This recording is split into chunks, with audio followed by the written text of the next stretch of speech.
Romanos, então, capítulo 7, versículos de 1 a 6. Abre aí a sua Bíblia, por favor. Vamos começar hoje, então, a nossa aula, tá? Mateus, fecha a porta ali pra gente, por favor.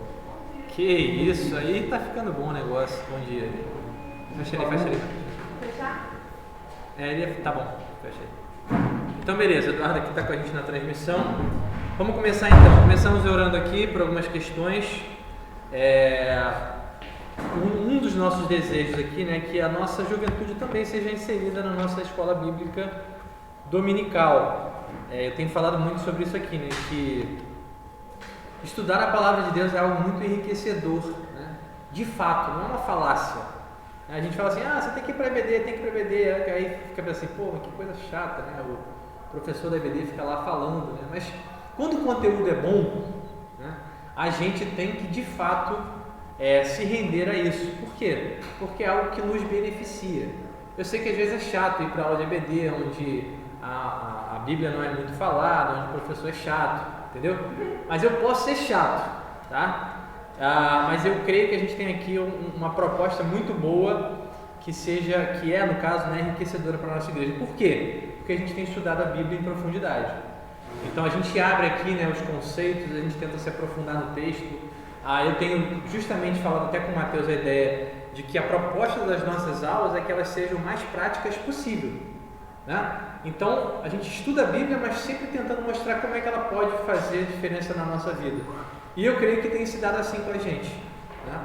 Se não estiver sendo prático, você reclame comigo, tá bom? Que aí eu vou ter que me ajustar. Mas a ideia é essa, tá? Então vamos lá, Romanos 7, versículos de 1 a 6. Eu vou ler aqui para facilitar a transmissão, mas você pode me parar aí a hora que você quiser. Porventura ignorais, irmãos, pois falo aos que conhecem a lei, que a lei tem domínio sobre o homem toda a sua vida? Ora, a mulher casada está ligada pela lei ao marido enquanto ele vive, mas se o mesmo morrer, desobrigada ficará da lei conjugal, de sorte que será considerada adúltera, se vivendo ainda o marido, unir-se com outro homem. Porém, se morrer o marido, estará livre da lei, e não será adúltera se contrair novas núpcias. Assim, meus irmãos, também vós morrestes relativamente à lei, por meio do corpo de Cristo, para pertencerdes a outro, a saber, aquele que ressuscitou dentre os mortos, a fim de que frutifiquemos para Deus. Porque quando vivíamos segundo a carne, as paixões pecaminosas, postas em realce pela lei, operavam em nossos membros, a fim de frutificarem para a morte. Agora, porém, libertados da lei, estamos mortos para aquilo a que estávamos sujeitos, de modo que servimos em novidade de espírito, e não na caducidade da letra. Interessante, né? Essa expressão final é bem interessante. Bom, vamos contextualizar então. A gente acabou, né? Semana passada a gente acabou de encerrar aí o capítulo 6, e aí ele comenta no capítulo 6 sobre duas questões. Quem lembra aí o que era?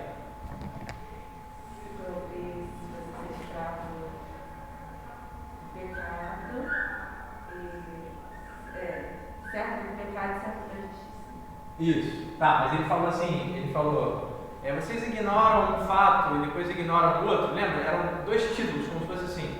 Ele tratou primeiro sobre a lei.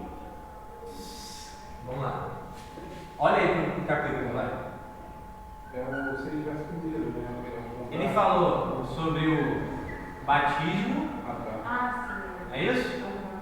E depois a gente viu que ele falou da conversão, certo? Então, beleza. Ele acabou de falar sobre isso no capítulo 6. Ele explicou o que significa o batismo, que nós fomos unidos com Jesus e tudo mais. Depois ele falou sobre a ideia da conversão. Ele usa esse termo aí da questão da escravidão, né? Nós fomos libertados para agora servir um outro Senhor, no caso. Ele vai mostrando a ideia da escravidão à obediência, a escravidão à justiça. Ou seja, então ele fala da conversão. Como funcionou? A gente até viu a lógica da conversão, né? No versículo 22 ele fala: agora libertados do pecado, transformados em servos de Deus, tendes o vosso fruto para a santificação e por fim a vida eterna. Então é como se fosse um esquema, né, que Paulo montou ali de como é que funciona espiritualmente a nossa conversão, beleza? Mas vamos lá. Até esse presente momento, desde lá do início da carta, Paulo vem falando sobre a lei. Só que tudo que ele vem falando sobre a lei é bom. O que você lembra que Paulo falou sobre a lei? Oi? O que a lei faz? Ela condena. Fala de novo aí, por favor. Nossos pecados mais nítidos, evidentes. Ela avulta, né? Ela realça o pecado, revela o pecado, né? O que mais? Vamos olhar aí o texto. Desde lá, Romanos 3,19, primeira referência aí. Romanos 3,19, ele vai dizer que todos os homens são culpados diante de Deus, aí, tá vendo? Todo mundo seja culpável perante Deus, porque tudo que a lei diz, ela diz para que todo mundo seja culpável. O próximo versículo já diz uma coisa diferente. Pela lei vem o pleno conhecimento do pecado, ou seja, o que a lei falou, né? Revela o pecado, ela mostra o pecado. Romanos 4,15, olha aí, porque a lei suscita a ira, certo? Ou seja, a lei ela promove, né? Ela resulta nisso, na ira de Deus. É como se ela atraísse a lei de Deus sobre o pecador. E uma última referência em Romanos 5,20, que Mateus até citou na aula passada. A lei veio para que avultasse a ofensa, ou seja, a presença da lei, os mandamentos ali que Deus concedeu, ela faz com que os pecados aumentem. Né? Que coisa interessante, né? Então Paulo vem pintando aí uma figura da lei muito negativa, certo? E aí você imagina numa igreja de Roma, que era composta por gentios e judeus, certo? Você tinha os dois povos ali naquela comunidade cristã. Você imagina os judeus ouvindo essa história sobre Paulo, né? Aí o Stott vai até pontuar, né, que antes ele já tinha sido acusado anteriormente de libertinagem, né? Porque ele só fala da graça, porque ele diz que as pessoas não estão debaixo da lei, né? Então ele está pintando um quadro da lei negativo. E o ápice disso aí, o que o Stott leva a gente a entender, é lá no capítulo 6, que a gente tratou nas duas últimas aulas, quando ele vai falar aquela afirmação dizendo que não estamos debaixo da lei, e sim da graça. A gente já viu, inclusive, o que significa estar debaixo da lei, ou melhor, não estar debaixo da lei, né? Não significa que eu estou livre para fazer o que eu quero. Por isso que Paulo vai mostrar o significado do batismo, não é isso? E o que significou a minha conversão? De quem agora eu sou servo? Eu nunca sou livre de qualquer coisa. Eu sou sempre escravo de uma coisa ou de outra, não é isso? A gente viu as duas classes de pessoas. A primeira classe são os servos do pecado, certo? E a segunda classe são os servos de Deus. Então, eu só sou de um ou de outro, não é isso? A partir da conversão eu passo a ser servo de Deus. Então ele chega ao ápice aí com essa frase: não estamos debaixo da lei e debaixo da graça. E aí você fica pensando assim, cara, o pessoal judeu que ouviu isso já está quase surtando, né? Tipo assim, esse cara está maluco, né? Porque a lei é a preciosidade que nós temos, né? Deus concedeu a lei a Moisés, Deus deu a lei para a instrução, para que nós conhecêssemos a vontade de Deus. Como é que Paulo agora está pregando contra a lei? E toda vez, vocês lembram, né, na época que a gente dava Atos, que Paulo ia de cidade em cidade, cidade em cidade, ele pregava primeiro na sinagoga, depois ia para os gentios. Em todo lugar que ele ia nas sinagogas, apesar de terem alguns que criam, ele sempre era acusado disso, né, de dissolução, de libertinagem, de pregar contra a lei, contra Moisés, né, mas ele não fazia isso, certo? Ele vai começar agora a alinhar o conceito que ele tem sobre a lei, o papel da lei de fato, e vai culminar lá no final do capítulo, versículo 12, que a gente vai ver na aula que vem, ele vai dizer que a lei é santa, o mandamento santo, justo e bom. Então ele agora começa a mostrar para aqueles leitores que estariam ali lendo a sua carta, ouvindo a sua mensagem, o que ele pensa a respeito da lei, que não é isso que eles têm acusado Paulo até o momento. Beleza? Então vamos pensar aí.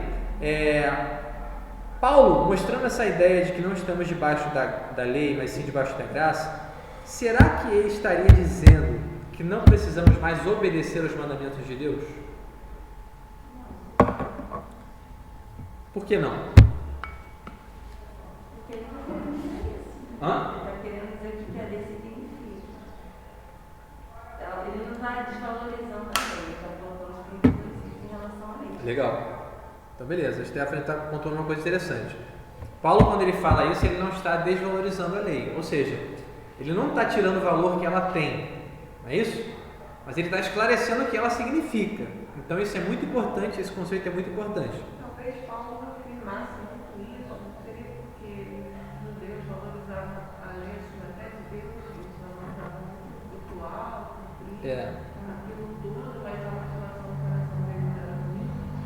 Sim, a motivação era ruim, mas a questão principal dos judeus ali, não são todos, tá? Você vê que a gente tem vários exemplos, o próprio exemplo de Abraão, que Paulo citou no capítulo 4, existem judeus que foram justificados pela fé, que entenderam o papel da lei. Você vai ver, por exemplo, Davi: Senhor, tu não te agrada de sacrifícios e holocausto, senão eu te daria, né? Mas o que te agrada? É um coração contrito, quebrantado, não é isso? Esse você não despreza.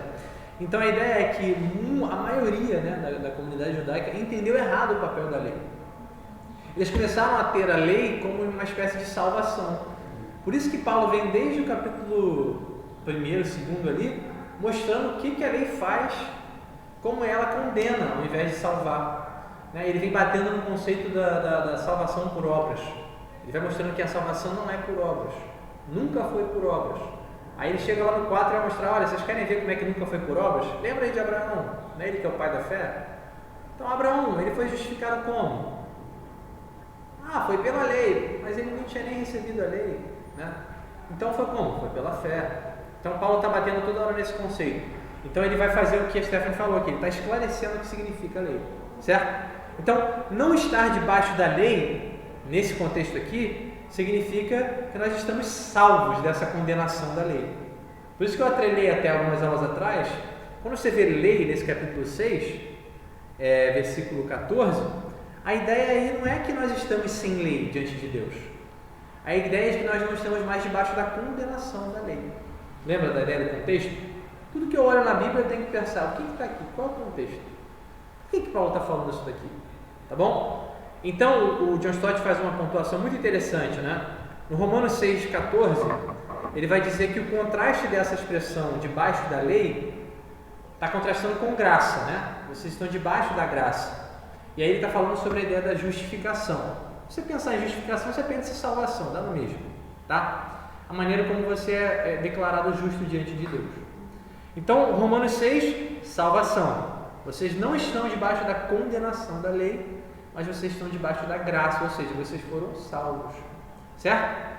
E aí ele pontua um outro texto onde também o apóstolo Paulo fala sobre estar debaixo da lei. Abre aí rapidinho, Gálatas 5, 18. Gálatas 5, 18 diz assim, 5, 18: Mas se sois guiados pelo Espírito, não estais debaixo da lei, ou sob a lei, na minha versão, certo? Mesma expressão, vocês não estão debaixo da lei, mas com o que ele contrasta em Gálatas? Vocês são guiados pelo Espírito. Tá vendo? A mesma expressão, só que usada num contexto diferente. Qual é o contexto aqui? Ser guiado pelo Espírito não é a salvação, é a ideia da santificação, não é isso? Então percebe como é que essa mesma expressão, ela em outro contexto, ela muda? Por quê? Porque são outros propósitos ali que estão naquele texto, beleza? Então isso ajuda a gente a esclarecer um pouco as coisas. Aí eu vou citar aqui uma frase que o John Stott pontuou, que eu achei muito interessante. Ele diz assim: assim, em se tratando da nossa justificação, que é a salvação, não nos encontramos mais debaixo da lei, mas debaixo da graça. Percebe? Os livres da condenação. E para sermos santificados, aí você vai lembrar de Gálatas, não dependemos da lei, mas somos guiados pelo Espírito. A gente vai ver na aula de hoje a diferença entre a velha aliança e a nova aliança. Lembra como é que funcionava a velha aliança? Ela foi dada em tábuas de pedra, certo? Era uma lei externa ao coração humano que tentava fazer com que o homem produzisse coisas boas, no caso, obedecesse, certo? Andasse de acordo com a lei, beleza? O que fez a nova aliança? Lembra qual era a promessa no Antigo Testamento? Farei uma nova aliança, e o que vai acontecer? Qual é a diferença dessa nova aliança que Deus faria? Deus está no Antigo Testamento falando da nova aliança, que a gente vai ver no Novo Testamento, Qual é a diferença gritante, né? Eu coloquei aqui, a primeira figura é tábuas de pedra, algo externo. Como é que seria a nova aliança? Vamos pensar nisso aí.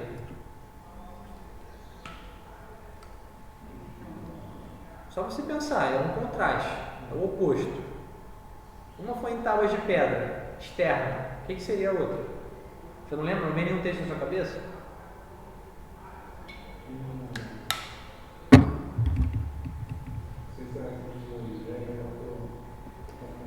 Gente, não precisa nem conhecer a Bíblia, né? Se uma era externa, a outra é como?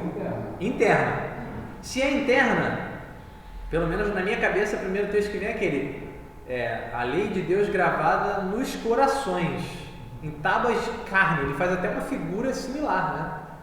Então Deus faria na nova aliança uma coisa diferente, certo?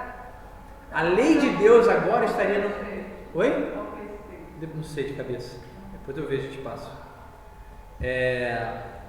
Deus colocaria a lei dentro do coração do homem, certo? Isso é um grande contraste. Por quê? A gente vai ver na aula de hoje. Porque a antiga aliança tentava fazer com que o homem produzisse coisas boas de fora para dentro. A nova aliança é de dentro para fora. Por quê? Porque o Espírito começou a habitar no homem de maneira definitiva. E ele mudou a natureza desse homem, certo? Ele fez com que esse fosse um novo homem, de maneira diferente do que era feito no Antigo Testamento. Ainda que você tenha aí similaridades, tá? É muito similar o novo homem em Cristo, já no Novo Testamento, para o novo homem lá quando ele era justificado pela fé. Entendeu a ideia? Porque Abraão não foi sempre justo. E ele também não esperou chegar ao Novo Testamento para que ele fosse feito um novo homem. Ele foi feito um novo homem quando ele creu. Beleza? Só que, de certo modo, ele estava debaixo da antiga aliança. Nós estamos definitivamente debaixo da nova. Tá dando para entender? Tá? Mas assim, eu não sei bem, mas Vai. eu não consigo observar como mudança de caráter desses personagens. Não? De Abraão? Não? Abraão era adorador de deuses estranhos. Não, sim. Sim. Em Certo. relação a. Falando em comportamento. Sim, comportamento. Se ele adorava deuses estranhos, como é que ele não mudou o comportamento dele? Sim, a questão de você reconhecer Deus. Falando do caráter. Falando. Eu não sei Do se caráter. é a mesma coisa. Não, é porque não é muito nítido a mudança, como é nítido no Novo, por exemplo. A gente olha para a figura de Paulo, totalmente diferente. Isso, é nesse sentido que eu quero dizer. Mas a ideia é que acontecia a mesma coisa, entendeu? Ele era feito um novo homem. Era um novo homem. E como é que era demonstrado isso? Por atitudes de obediência. Ele, a partir do momento que Abraão creu, ele passou a obedecer a Deus. Entendeu? Ele não tinha tanta informação de como agradar a Deus como nós temos hoje. Mas ele foi feito um novo homem a partir do momento que ele foi justificado. Certo? E obedeceu também de acordo com aquelas culturas, né? Não estou ouvindo. Ele obedeceu de acordo com aquela cultura, essa transformação dele, que ele saiu da casa dele, que não Sim. era comum ficar em casa, obedeceu ao sacrificar seu próprio filho. Sim. Era visto nessas coisas, entendeu? É porque hoje, na nossa cultura aqui, como é que você vê? Pô, o cara bebia, não bebe mais. O cara fazia imoralidade sexual, não faz mais. É mais uma coisa da nossa cultura. Claro que naquela época também tinha. Mas a expressão dele, dos frutos de mudança, é isso que o Mateus falou, né? Ele adorava deuses estranhos e ele começou a adorar só o único Deus. Né? Na cultura da qual ele veio, era normal sacrificar o filho à sua divindade. Né? E aí depois você tem aquela questão de Isaac, de Deus pedindo um filho, não para que o filho fosse morto, mas para testar a própria fé de Abraão. E ele obedeceu. Então tudo que Deus falava, ele ia lá, obedecia. Então essa era a marca daquele que tinha sido justificado. Não é isso? Ele obedecia por fé. Ele não obedecia para ser salvo. Certo? Por mais que ele não compreendesse tão bem quanto nós temos hoje no Novo Testamento. Mas vamos lá. Então você tem a lei de Deus, né? Você para pensar na lei de Deus aí como tendo sido aqueles 10 mandamentos ali que Deus concedeu ao povo de Israel através de Moisés. A gente sabe que o próprio conceito de lei, muitas vezes ela se refere a toda a Escritura, principalmente ao Antigo Testamento, certo? Mas vamos pensar na lei aqui como tendo sido dada por Deus para saber o que é certo e errado, ok? Os mandamentos de Deus. Então vamos lá. O Stott vai ajudar a gente também em 3 atitudes que você pode ter com relação à lei. A primeira delas é o legalismo. O que é o legalismo? Sou um cara legalista. Pode, não pode? Pode, não pode? Por que eu obedeço? Você acha que é aliança agora? Obedeço para alcançar alguma coisa de Deus, não é isso? Para ser salvo pela lei. Não, é a mesma coisa que você vê hoje aí. Até hoje existem os tal dos judaizantes, né? Aqueles que ficam dentro da igreja cristã e querem lá ter tudo que a antiga aliança tinha, né? Eles vão botar lá um candelabro, vão colocar a arca, né? Tipo, não tem nada a ver, né? Então são os legalistas. Então a gente pode tomar uma atitude legalista para com a lei, obedecê-la para que ela nos produza salvação, né? E o que seria a ideia do antinomismo? Alguém lembra disso? Já falei acho que umas 2 vezes aqui. Antinomismo. São ideias que são Anti é em lugar de, né? Ou contra, né? Sem, no caso. Nomismo é a ideia da lei, é uma referência à lei. Então, antinomista é aquele que rejeita a lei. Então, por exemplo, você tem as 2 figuras, o legalista, aquele que pega a lei e coloca como se ela fosse um ídolo. Tem que obedecer, blá blá blá. Aí você chega o antinomista, né? É o cara que rejeita a lei, sempre existiu isso. Aí o que eles pegam, o Paulo está falando aqui, ó, tá vendo? Nós não estamos debaixo da lei, nós estamos debaixo da graça. O que significa isso? Que a gente não tem que obedecer nada, a gente é livre. Ele fala isso. É o antinomista, entendeu? Então esse antinomismo, no caso, ele nega completamente a lei, certo? Ele diz que a gente está livre de qualquer obrigação, é isso que ele faz. E a terceira forma de se relacionar com a lei é a forma que nós como cristãos devemos fazer. E aí o John Stott fala uma coisa interessante, que eu fiz só uma adaptação para facilitar o nosso entendimento, que é a ideia de que somos livres para obedecer, certo? Então nós temos a lei, não somos legalistas, não somos antinomistas, certo? Nós somos livres para obedecer a lei. Qual é a nossa diferença? A gente entende o papel da lei, é o que a Stephanie colocou aqui, a gente se alegra porque nós somos livres da sua condenação, e ao mesmo tempo a gente tem força que o Espírito Santo dá para que nós possamos obedecer a lei com a motivação correta. Entendeu a diferença? Não rejeitamos a lei, não idolatramos a lei, mas temos um equilíbrio.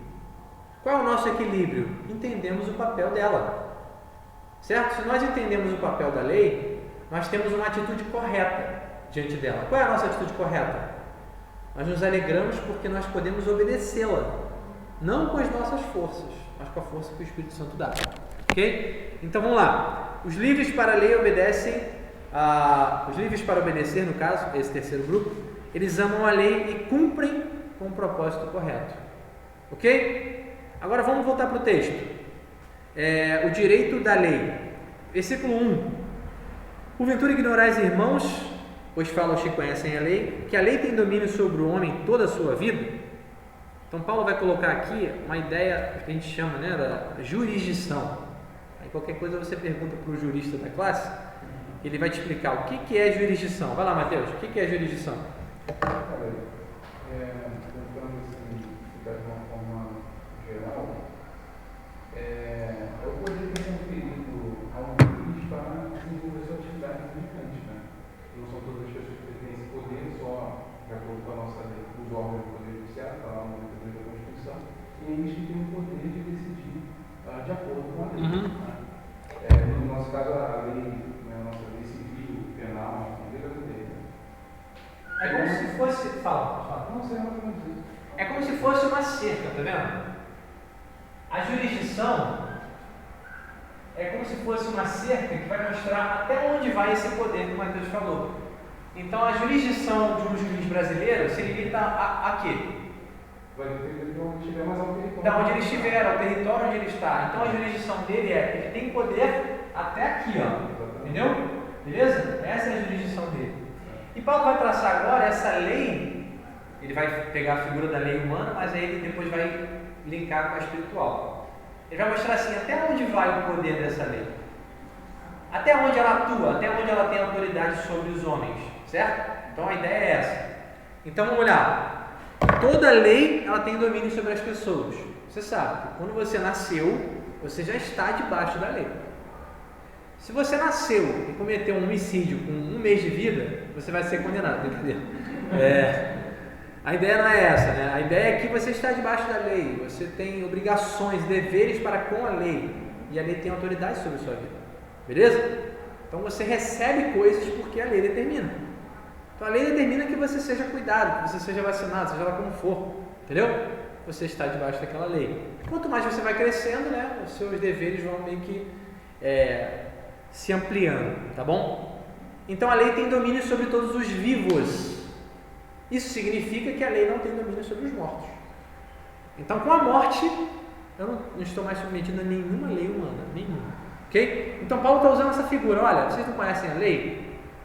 O que acontece? A lei tem poder sobre todo mundo, não é isso? Durante a vida. Quando morreu, acabou. É o que ele vai entrar agora, versículos 2 e 3. Ora, a mulher está ligada pela lei ao marido, enquanto ele vive. Mas se o mesmo morrer, desobrigada ficará da lei conjugal.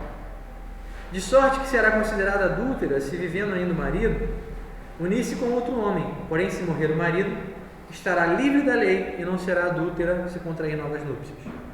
Aí ele pega então a figura da lei, de maneira geral, aí ele começa a aplicar a lei do casamento. Como é que funciona a lei do casamento? Se uma pessoa casa com a outra, o que acontece? É um contrato. E aí, cabe até um linkzinho aqui, né? Casamento envolve contrato, né? A pessoa, ela quer se casar e ela fala assim, não, eu preciso do meu, né, de um papel para demonstrar o meu amor. Isso é uma hipocrisia danada, né? Por quê? A pessoa não ama tanto a ponto de colocar no papel que ela é casada. Então, se ela quiser separar, amanhã ou depois, ela não tem nada que obrigue ela. Por quê? Porque ela foi covarde, entendeu? Então isso a gente precisa saber. A pessoa que quer casar, mas não quer passar o papel, o que ela é? Covarde. Ela não ama. Ela usa aquela outra pessoa. Porque amanhã ou depois, quando ela quiser se separar, ela vai picar a língua. E não é amor verdadeiro. Não é amor verdadeiro. Exatamente. A gente se conecta da maior forma possível. Por quê? Porque a gente ama. A gente quer dar segurança. A gente quer dar testemunho. Não é isso? Então, casar diante da sociedade é casar diante de Deus. Certo? Não adianta, eu recebo a bênção de Deus, não preciso da bênção dos homens. Isso não existe. Não há uma separação disso na Bíblia. Certo? Então, legalmente, o casamento ele é uma prisão. Aí você pensa assim, putz, estava bom, Cauê, até agora, né? Mas é legalmente, tá? Estar preso não significa ser uma coisa ruim, quer ver? Nós somos prisioneiros de quem? De Jesus. Isso é uma coisa ruim? Não, isso é uma bênção. Porque antes nós éramos prisioneiros do Satanás. Só para te constar aí que era Satanás mesmo, né? Ele cegou o entendimento dos incrédulos, para que nós fôssemos escravos, né? Fizéssemos a sua vontade. Então éramos escravos de Satanás. E do pecado, e da lei, e assim sucessivamente. Então, o casamento é essa prisão, né? Legalmente falando. E se eu descumpro esse contrato de casamento, o que acontece? Eu sou considerado como adúltero, certo? Então, a ideia é essa. Se você está no casamento e você é fiel, beleza. Agora, se você quer extrapolar isso, ter uma relação extraconjugal, o que é isso? Um adultério. Inclusive um novo contrato de casamento, enquanto o outro ainda vigora. Não vou entrar no mérito do divórcio aqui, que não é o propósito da nossa aula, tá? E por fim, ele vai dizer de novo que a morte ela é o fim do contrato. Olha lá, versículo 2. Mas se o mesmo morrer, mesmo quem? O marido da mulher? Se ele morre, ela que está viva fica desobrigada da lei conjugal. Ou seja, ela deixou de ser esposa. Ele morreu, então ela está livre. Certo? Ele já falou sobre adultério, já falei aqui também, né?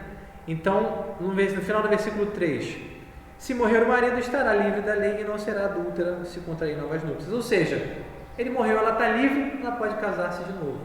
Tá? Isso é só uma figura humana para que Paulo vai então colocando a gente aqui no eixo das coisas espirituais. É o mesmo que acontece da forma espiritual, só que ele vai inverter a lógica, você vai entender o que eu estou falando. Então vamos lá. Ele vai dizer que nós morremos para a lei. Primeiro ponto, antes da gente entrar no versículo 4. Nós éramos casados com a lei.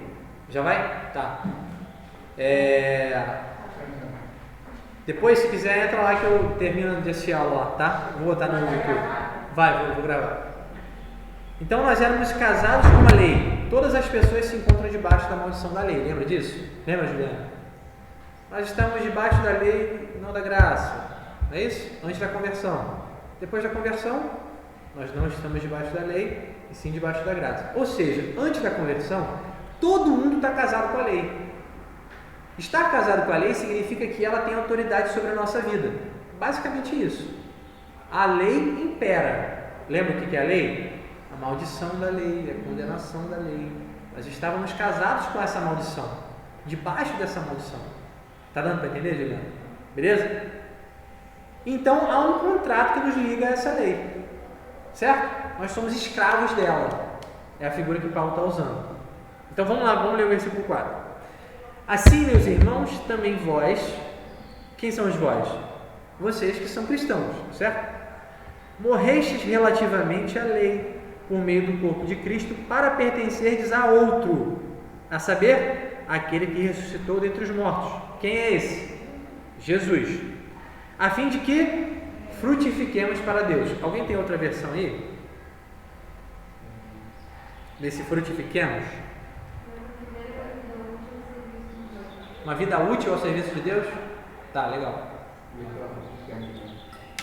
Não, legal. A versão da Juliana já ajuda a gente a ter um pouquinho da outra visão. Vamos pensar na primeira figura. Ele vai dizer que nós morremos para a lei. Capítulo passado a gente viu que nós morremos para o pecado. Certo? E aí, de acordo com o que o John Stott vai pontuar, é basicamente a mesma coisa. Só muda a figura. Entendeu? Mortos para a lei, mortos para o pecado, dá no mesmo. Nós éramos sujeitos a uma escravidão ruim, só que agora nós estamos mortos para aquela escravidão, tá? Só que a figura aqui, ao invés de ser o pecado, é a lei. Aquelas ordenanças, aquela condenação baseada na lei escrita. Então, muda-se a ênfase. Ele vai mostrar assim, como é que nós morremos para a lei? A mesma coisa da forma como morremos para o pecado. Lembra disso? Se você olhar no capítulo 6... versículo 3, ele vai dizer lá: nós fomos batizados com Jesus na sua morte, certo? E no versículo 5 do capítulo 6, se nós fomos unidos com ele na semelhança da morte, também o seremos na semelhança da sua ressurreição. O que significa isso? Que quando Jesus morreu na cruz, ele carregou sobre ele os nossos pecados, mas ele também nos representou. Lembra disso? E quando nós cremos em Jesus, o que acontece? Nós nos unimos a Ele. Há uma união, alguns chamam até de uma união mística, né? Do crente com Cristo. Nós estamos em Cristo, percebe? Esse estar em Cristo não é somente um título, mas isso significa algo espiritual. Nós nos unimos com Ele. É como se a fé conectasse a gente com Deus de tal forma que nós somos vistos em Jesus e Jesus é visto em nós. Deu para entender? Quando Deus olha para a gente, Ele vê quem? Ele vê Jesus. Por quê? Porque eu não sou santo, mas Deus vê uma pessoa santa. Entendeu mais ou menos a ideia? Então, de maneira mística, meio espirituosa aí, né? Nós fomos unidos com Jesus. Então, morremos com Jesus quando Ele foi morto. E quando Ele ressuscitou, nós ressuscitamos com Ele. Certo? Porque a fé faz isso, ela nos une com Jesus. Ok? É claro que você tem vários desdobramentos, mas a questão da morte é essa. Nós morremos com Jesus. E por isso, morremos para a lei. Certo? E qual o propósito da nossa morte para a lei? Como é que está aí na sua versão? Final do versículo 4.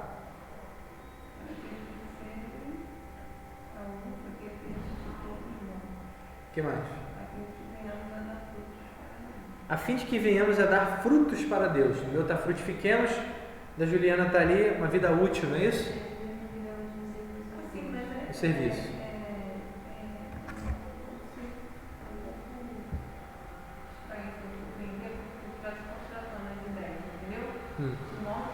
Para a lei, né?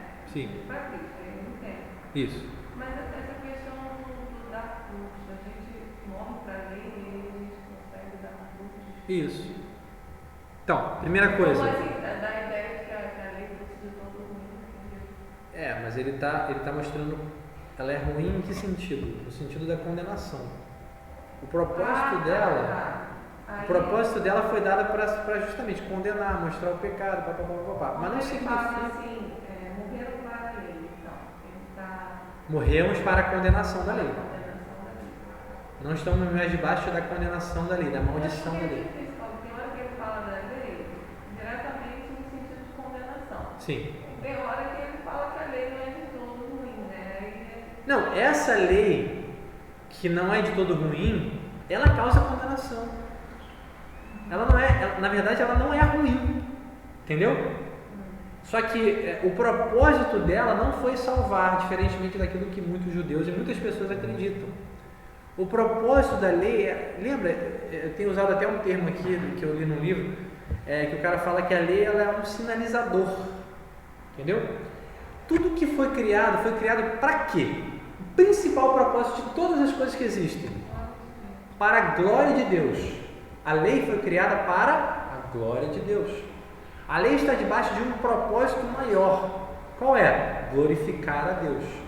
Como Deus é glorificado? De maneira central na história da humanidade, na pessoa de Jesus, certo? Então a lei faz parte desse propósito, desse plano, né, que a gente chama de um plano redentor, o plano de salvação, né, que a gente está acostumado. O plano de salvação incluía a lei. Era necessário algo para mostrar que os homens são pecadores, abandonaram a Deus, certo? Então o que aconteceu? Deus deu uma lei que demonstra o seu caráter santo, justo, bom, o que Ele espera dos homens. Só que isso não é para salvar os homens, entendeu? Por quê? Isso é para que os homens fossem conduzidos a Jesus, para que todos fossem salvos pela fé em Jesus, pela graça de Deus. Entendeu a ideia? Então a lei ela é boa, é o que Paulo vai falar na continuação do capítulo. A gente leu no versículo 12, não é isso? A lei é santa, mandamento santo, justo e bom, certo? Então ela é sempre boa, só que ela traz coisas negativas.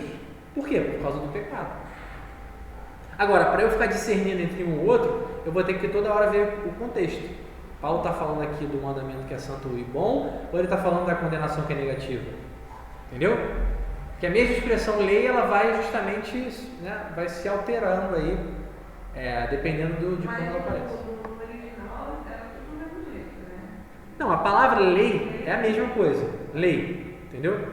A questão é que ela altera o significado de acordo com o contexto.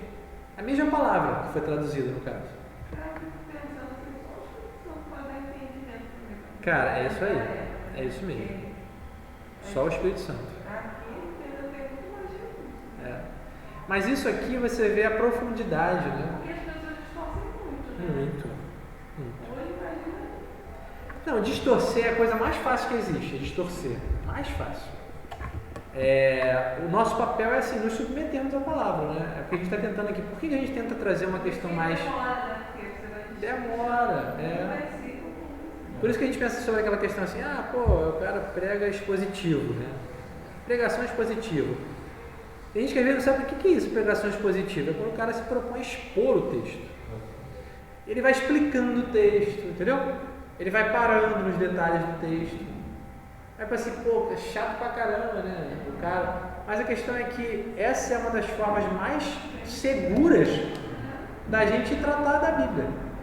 E a mais trabalhosa. A mais trabalhosa, dá trabalho, estudar, pensar. O que Deus está querendo dizer? O que Paulo está dizendo aqui? Mas você vê a profundidade, né? Porque assim, Paulo, você vê que a maioria das coisas que ele tira daqui é Antigo Testamento. Vai você olhar o Antigo Testamento e tentar achar essas coisas que ele achou aqui? Não acha. Por quê? Porque ele foi iluminado pelo Espírito Santo.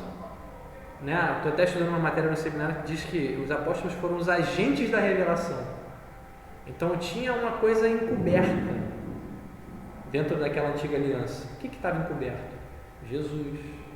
A forma de redenção. Lembra que a gente viu? A justiça de Deus se revela no Evangelho. O que é a justiça de Deus? A forma de salvar. Entendeu? Como é que salva, afinal? Que o pessoal do Antigo Testamento tinha dúvida. Salva-se em Jesus. Então essa forma de salvar é revelada como? No Evangelho. Certo? Nessa nova notícia que Deus dá na face de Jesus. Então a gente precisa realmente se submeter e ter paciência. Agora, uma coisa eu garanto: quanto mais a gente estuda, nossa vida cristã é fortalecida, a gente sabe no que a gente crê, a gente sabe expor o Evangelho. Eu tenho que ficar assim, muito feliz, porque quando eu vou pensar no Evangelho e explicar, eu sei muito mais coisas, eu estou firme no que eu estou falando, entendeu? Do contrário do que eu fazia quando eu era novo convertido. Eu queria colocar Jesus ali, né, na goela. É ele, o Filho de Deus! Tudo bem, não adianta nada você falar isso. Dentro do que a gente estava falando, só fortalece o molde. Fortalece, eu vou me amoldando, não é isso? Exatamente. Aquela doutrina. Sobre a pregação positiva, eu acredito que vocês estão trabalhando pregação. Onde eu estudo que é estruturado, por isso que então, assim, dentro de pregadores do Brasil, um percentual de posição. Mas por aqui. Porque você vai entender um pouco. Lógico. Você entende. E você não. É muito seguro, né? Uma coisa muito mais segura. Porque o texto está nos seus olhos. Falar essa palavra aqui tem o sentido tal, da outra. Não, é o que eu falei até no início das nossas aulas aqui. Cara, eu fui ver uma pregação comecei a ver uma pregação do John Piper. Cara, ele faz uma pregação só no versículo 1. Entendeu? Ele vai muito mais devagar. Tipo assim, não é a nossa proposta, senão a gente ia ficar aqui uns 20 anos estudando. Mas você vê como tem conteúdo, entendeu? Como tem conteúdo. E cada conteúdo pequeno é edificante para a minha vida, me dá segurança, entendeu? Vamos prosseguir. Ele vai dizer que nós fomos então mortos pelo corpo de Jesus. E por final ele vai dizer qual o propósito. Primeiro propósito, nós morremos. Para que nós morremos? Para que a gente pudesse pertencer a outro. Lembra da figura do casamento? Então, para que a gente ficasse livre da lei é necessário morrer. Pá! O que aconteceu? Morremos. Está resolvido. Para quê? Para que nós pertencêssemos a outro homem, né? No caso aqui nós somos a mulher, tá? Os machistas não gostam dessa figura. Mas que bom que nós não somos machistas. Não sei o Eduardo em casa aí. Brincadeira. E qual é o segundo propósito? Eu morri, agora ressuscitei com Jesus, agora sou, né, uma figura aqui de como se eu fosse casado com Jesus. Quem? A igreja, no caso. Para quê? Para dar frutos para Deus. Certo? E aí a versão da Juliana nos ajuda mostrando que Eduardo voltou aqui, que me pegou o machismo. Dizendo aí a versão da Juliana que é uma vida útil, ao serviço de Deus. Então a ideia da santificação é a mesma coisa que ele falou no capítulo 6. Se você olhar lá no versículo 22, ele vai dizer o quê? Libertados do pecado, transformados em servos de Deus, qual é o fruto? A santificação. Lembra? Esse capítulo também é um paralelo com o capítulo anterior, só que ele muda a figura, tá? Então se você quiser entender o capítulo 7, olha para o capítulo 6 e vai vendo os paralelos que Paulo está falando, ok? Então você, cristão, nascido de novo, você morreu para a lei, não para viver para si mesmo, mas para pertencer a Jesus e fazer aquilo que lhe agrada. Esse é um resumo, beleza? Tem uma história do Augusto de Nicodemos aqui, é muito boa, mas eu não vou poder contar, senão a gente vai ficar atrasado para o culto. Qualquer coisa eu conto depois. Não vai dar. 10 e 1, é porque ainda tem coisa para falar. Eu vou contar rápido, então, tá? Vamos lá. 10 e 10, então rápido. Ele fala o seguinte: tem uma mulher casada com um homem. Esse homem é um cara todo certinho. Ele é todo certinho. Tudo ele quer do jeito dele, da forma dele. Ele faz tudo igual. Ele é um cara super correto. Super. Só que qual o problema desse cara? A mulher com a qual ele é casado é super desastrosa. Ela falha em tudo que ele pede. Ele pede para ela fazer um café de um jeito, ela faz de outro. Ela erra sempre. E ao invés de ele tratá-la com amor, ele sempre aponta o dedo para ela: você não faz nada certo, você está errada, você não pode fazer assim, certo? O que é isso? A figura da nossa vida casados com a lei. E aí você pensa assim: caramba, então tá, como é que resolve isso? Então, o homem tem que morrer para a mulher casar com o outro, né? Só que nessa lógica aí que vem a inversão de Paulo, ele inverte, né? O que acontece? Foi a esposa que morreu. Ela morreu. Para quê? Para casar com outro homem. Que doideira, né? Ela que morreu. Então, pela morte, ela está livre. E a nossa figura é essa, nós morremos. Existem ainda pessoas que são escravas da lei, mas nós morremos. Tudo bem, nós ressuscitamos, mas lembra, nós ressuscitamos para uma nova vida, um novo plano de existência, que é o que o John Stott pontua, não é isso? A semelhança de Jesus. E aí nós estamos casados agora com um novo marido. E esse marido também é todo certinho. Ele quer tudo do jeito dele, ele quer que a gente sirva ele em tudo. Sabe qual é a diferença dele? Ele é amoroso. Cara, isso assim pra mim foi fantástico. Fantástico. Ele é cheio de misericórdia. Cara, é lindo, cara, a diferença. Ele nos ajuda a cumprir as suas ordens. Coisa bonita, né? Assim, foi assim, emocionante. Então essa é a ideia, né? Nós morremos para a lei, nós agora pertencemos ao outro. Então nós somos de Jesus, né? E agora nós podemos obedecer, por quê? Porque Ele não fica nos condenando. Mas pelo contrário, Ele é tão bondoso que nos dá força para cumprir aquilo que Ele sabe que nós devemos fazer. Ele nos dá o seu Espírito, certo? E por fim, versículos 5 e 6, Ele vai dizer aí, porque quando vivíamos segundo a carne, as paixões pecaminosas postas em realce pela lei operavam em nossos membros, a fim de que frutificarem para a morte. Agora, porém, libertados da lei, estamos mortos para aquilo a que estávamos sujeitos, de modo que servimos em novidade de espírito e não na caducidade da letra. De maneira breve, antes nós vivíamos segundo a carne. Que é isso? Os nossos pecados.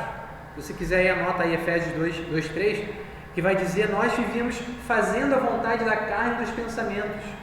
E éramos, por natureza, filhos da ira, certo? Nossa expressão, nosso eu pecaminoso dominava naquela época. Mas agora nós somos livres. Livres do quê? Da maldição, da condenação da lei. Não é isso? Aquelas paixões que eram colocadas em realce, o que é isso? Lembra? A lei, ela avultava o pecado. Então nós já tínhamos uma natureza pecaminosa. O que a lei fazia? Ela colocava em realce, ela destacava, tá vendo? O seu pecado. E qual era o fruto daquilo? A gente já viu também no capítulo 6. Era a morte. Lembra que isso aqui é um paralelo? O capítulo 6 é um paralelo aqui, tá? Você vai ver lá no versículo 23. O salário do pecado é a morte, certo? Ele vai dizer lá no 21. Vocês escolhiam coisas que agora vocês têm vergonha. Por quê? Porque o fim daquelas coisas é a morte. Mesma coisa aqui, certo? Essas paixões frutificavam para a morte. Só que agora nós somos livres dessa condenação. Estamos mortos para aquela obrigação. É isso que ele vai dizer. Estamos mortos para aquilo a que estávamos sujeitos. De modo que, aí o grande final, nós servimos em novidade de espírito. Alguém tem outra versão? Juliana, a tua versão é diferente. O que diz aí? 6.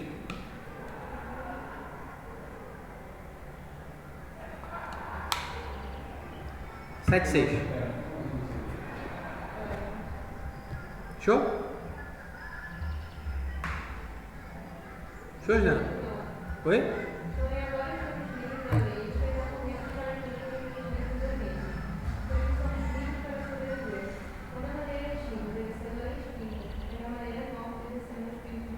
Legal. Então a versão. Qual é a tua versão, Juliana? Linguagem de hoje. Tá, a linguagem de hoje, então, ela já faz uma adaptação aí, né? Coloca a ideia do Espírito de Deus. Não é exatamente o que aparece, é só o Espírito que aparece aqui no texto, mas a ideia qual é? Essa libertação, no qual nós morremos aí, né, para aquela obrigação da lei, para aquela maldição, ela produziu algo novo. O que é esse algo novo? Um serviço diferente. Lembra? Nós éramos casados com a lei, servíamos aquele marido lá chato, não é isso? Ele era todo certinho, mas ele era chato. A ideia é essa, né? Só que nós morremos e agora pertencemos a um outro marido. E esse marido, ele é tudo certinho, mas ele é uma bênção na nossa vida, ele é um amor, certo? E ele nos leva a um novo serviço, não da maneira antiga, não é isso? É essa expressão aí, não na caducidade da letra, que se refere à maneira antiga, essa ideia de caduco, né? Algo que caducou, é a maneira antiga, ok? Não servimos mais da maneira antiga. Aí lembra que eu falei no meio da aula? Não servimos mais de forma externa, de uma lei externa que opera tenta operar em nós de fora para dentro. Não é mais dessa forma. Mas agora, a minha versão está em novidade de espírito. E aí o Stott, o Nicodemos, eles falam a ideia de que esse espírito aqui é uma referência ao próprio Espírito de Deus, né? Novidade de espírito, a ideia de que nós agora servimos com esse poder que o Espírito Santo nos dá para a gente poder obedecer à lei. Não de maneira externa, mas de dentro para fora. Então agora o Espírito começa a nos dar força de dentro para fora, para nós obedecermos à lei de Deus. Então faltam 2 minutos, Aline, para você sair. Conclusão. Então a lei de Deus, ela tem poder sobre os cristãos? O que você responderia? Ela tem autoridade sobre a nossa vida, a lei de Deus? Não tem. A lei de Deus hoje não tem nenhuma autoridade sobre a sua vida? Nenhuma. Mas será que a autoridade é a palavra certa? Poder. Poder, dominação. Não tem. Não tem. Não tem. Então vai. O que você fala, Juliana? Não tem. Vai, Matheus, o que você acha? Matheus está confuso. Eduardo, o que você acha? A lei de Deus, os mandamentos de Deus, tem poder sobre os cristãos? Sim ou não?